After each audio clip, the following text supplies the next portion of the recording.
صدیوں پرانی بات ہے، دمشق کے ایک صحرائی علاقے میں ایک بوڑھی عورت اپنی جوان بیٹی کے ساتھ رہتی تھی۔ وہ مدتوں سے ایک ایسی بیماری میں مبتلا تھی جس نے نہ صرف اس کے جسم کو نڈھال کر دیا تھا بلکہ اس کے جسم کی روح تک کو نچوڑ دیا تھا۔ غریبی کی مار الگ، بیماری کی اذیت الگ۔ ہر دروازہ کھٹکھٹایا، ہر حکیم کو آزمایا، مگر کہیں سے شفا نہ ملی۔ تمام لوگ بے بس ہو گئے۔ صرف ایک ہی حکیم تھا جس کے بارے میں مشہور تھا کہ وہ اس بیماری کا علاج جانتا ہے، مگر وہ بہت دور بغداد کے ایک مشہور شہر میں رہتا تھا۔ وہاں تک پہنچنا ایک بیمار، کمزور اور غریب عورت کے لیے تقریباً ناممکن تھا، مگر اس عورت کا اللہ پر یقین بہت پختہ تھا۔ وہ ہمیشہ کہا کرتی، اللہ ہی میرا نگہبان ہے، وہی حکیم میرے در پر پہنچے گا اور وہی اسباب پیدا کرے گا۔ اس دور میں سفر صرف اونٹوں یا گھوڑوں پر ہوتا تھا، مگر اس عورت کے پاس نہ سواری تھی نہ زادے راہ۔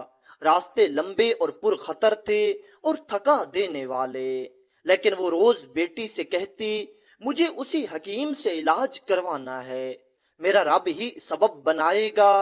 بیٹی اکثر ماں کی باتوں پر ہنس دیتی، اسے یہ سب محض ایک خواب لگتا، مگر عورت یقین کے ساتھ اپنے رب کو پکارتی اور کبھی پکارتے ہوئے نہ تھکتی، ہمیشہ اللہ سے امید اور اللہ پر یقین رکھتی۔ بوڑھی عورت محلے کے امیر لوگوں سے مدد مانگتی ہے، مگر کوئی سنوائی نہ ہوئی۔ وہ بیٹی کے ساتھ ایک چھوٹے سے کچے مکان میں غربت اور بیماری کے سائے میں زندگی گزارتی رہی۔ بیماری اس قدر بڑھ چکی تھی کہ اب عبادت کی طاقت بھی نہ رہی تھی، کھانے پینے کی ہمت بھی جواب دے چکی تھی۔ کبھی کھانا کھا لیتی، کبھی صرف پانی پر گزارا کرتی، مگر اس سب کے باوجود اس نے رب کا دروازہ کھٹکھٹانا ہرگز نہ چھوڑا۔ دعائیں، سجدے، آنسو، التجائیں، بس ایک ہی مانگ، یا اللہ تو رحیم و کریم ہے، مجھے شفا دے دے۔ وقت گزرتا گیا اور پھر ایک رات وہ بھی آئی جب پورا محلہ نیند کی آغوش میں تھا۔ اچانک دروازے پر زور کی دستک ہوئی۔ باہر سے آواز آئی، بہن کیا صبح تک ٹھہرنے کی اجازت مل سکتی ہے؟ بوڑھی عورت نے سوچا شاید کوئی مسافر ہے، مدد کا طلبگار ہے۔ اس کی بیٹی نے دروازے پر جا کر دیکھا تو دو اجنبی مرد کھڑے تھے، چہرے پر گرد، لباس خاک آلود، تھکن ان کی آنکھوں سے عیاں تھی، لگتا تھا کہ لمبے سفر کے بعد یہاں پہنچے ہیں۔ بیٹی دوڑ کر ماں کے پاس آئی اور اس کو سب بتا دیا، مگر ماں کہنے لگی، بیٹی گھر میں کوئی مرد نہیں ہے، آدھی رات کو اجنبیوں کو کیسے اندر آنے دوں؟ انکار کے بعد دونوں مسافر دروازے کے ساتھ ہی بیٹھ گئے، سردی اور تھکن سے نڈھال تھے۔ عورت کی ممتا جاگ اٹھی، اسے ان میں اپنے بیٹے نظر آنے لگے، دل بھر آیا۔ بیٹی سے کہنے لگی، بیٹا انہیں اندر بلا لو، مگر دوسرے کمرے میں رکھو، کھانے پینے کا انتظام وہیں کرنا، زیادہ باتیں نہ کرنا، اللہ نے انہیں بھیجا ہے، یہ ہماری آزمائش ہے۔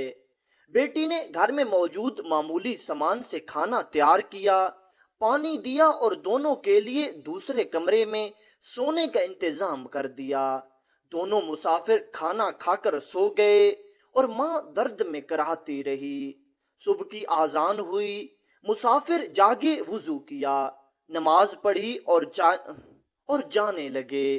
جاتے ہوئے دعا کے لیے رکے۔ جب عورت نے ان کی عبادت دیکھی تو محبت سے بولی، بیٹا ناشتہ کیے بغیر مت جانا، اللہ نے تمہیں ہمارے در پر بھیجا ہے۔